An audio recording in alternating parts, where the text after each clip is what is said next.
First night లో పాల glass తో వచ్చావు. పెద్ది పాదాలకు నమస్కరించావు. అబ్బో, నువ్వు పతివ్రతవనుకున్నాను. కాని ఇంతలోనే నీ బాయ్ ఫ్రెండ్ గాడి నుంచి ఫోన్ వచ్చింది.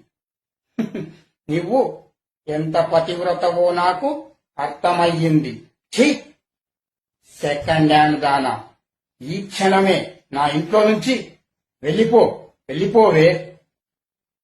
నా బతుకు సర్వనాశనం చేశావు కదే. ఈ పెద్ది మళ్ళీ పెళ్లి చూపుల వేట మొదలు పెట్టాల్సిందే. నీలాంటి రాక్షసికి విడాకులు ఇచ్చేస్తాను. వెళ్ళిపో, నా ఇంట్లోంచి వెళ్ళిపోవే.